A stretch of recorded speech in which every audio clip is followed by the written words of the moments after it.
बड़ी खबर आपको बता देते हैं। बेंगलुरु भगदड़ मामले से जुड़ी हुई ये बड़ी खबर, जहां आरसीबी के खिलाफ एफआईआर दर्ज हुई है। बेंगलुरु हादसे में 11 लोगों की मौत हो गई थी और इसके बाद अब ये बड़ा एक्शन हुआ है।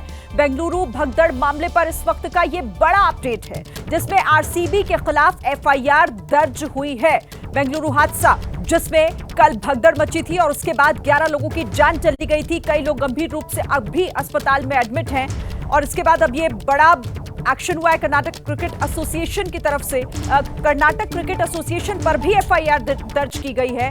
आपराधिक लापरवाही की बात इस एफआईआर में कही गई है, जिसे लेकर यह मामला दर्ज हुआ है आरसीबी के खिलाफ।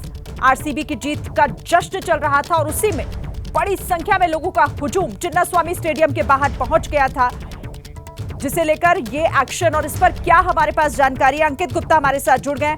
अंकित, बड़ा एक्शन इस मामले को लेकर, क्या अपडेट है इस पर?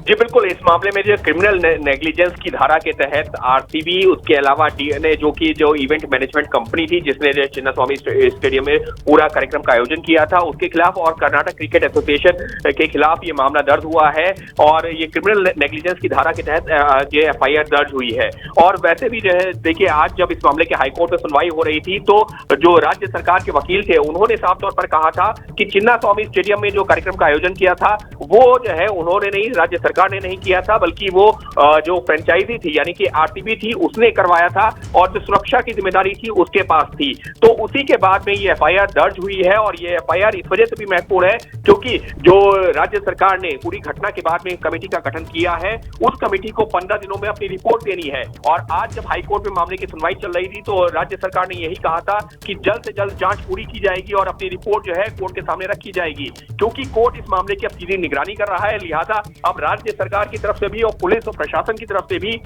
तेजी से इस मामले में जो भी जांच है आगे बढ़ाई जा रही है। और उसी कड़ी में इस एफआईआर को भी देखा जा रहा है। और ये क्यों महत्वपूर्ण है? ये इस वजह से भी महत्वपूर्ण है क्योंकि जो चिन्नास्वामी स्टेडियम जहां पर ये पूरी घटना हुई है, जहां पर जो मौतें हुई है 11 मौतें, वो चिन्नास्वामी स्टेडियम के बाहर ही हुई है। तो वो पूरा इवेंट था वो आरसीबी यानी कि जो फ्रेंचाइजी है रॉयल चैलेंजर्स बेंगलोर, उसकी तरफ से आयोजित किया गया था। और इसी वजह से इस एफआईआर में आरसीबी का जो इवेंट मैनेजमेंट कंपनी डीएनए उसका और उसके अलावा कर्नाटक क्रिकेट एसोसिएशन का जिक्र किया गया है।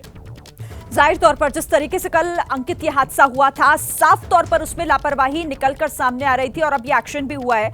लेकिन अब आगे इस मामले में मुश्किलें किस तरीके से बढ़ सकती हैं, चाहे आरसीबी हो या फिर कर्नाटक क्रिकेट एसोसिएशन? देखिए, आप इस मामले में जांच आगे बढ़ेगी। जांच में जो है जो तमाम फिर चाहे आरसीबी से जो जुड़े हुए एडमिनिस्ट्रेटिव लोग हैं उनके बयानों की बात हो या फिर उसके अलावा कर्नाटक क्रिकेट एसोसिएशन या फिर बाकी अन्य लोगों के बयानों की बात हो, वो जो है ये सारे बयान दर्ज किए जाएंगे।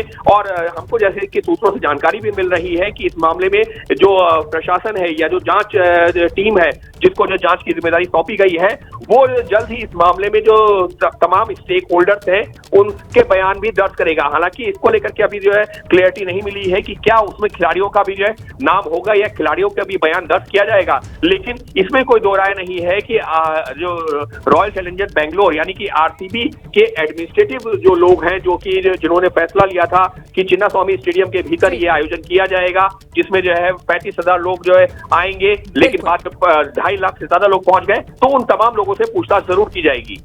आप नजर बनाकर रखिएगा। बहुत शुक्रिया आपका अंकित इस तमाम जानकारी के लिए।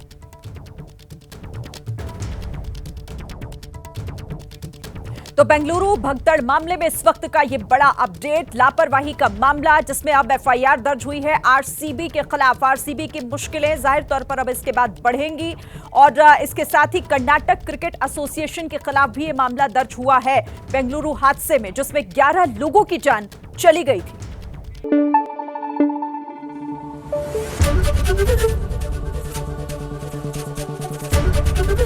एबीपी न्यूज आपको रखे आगे।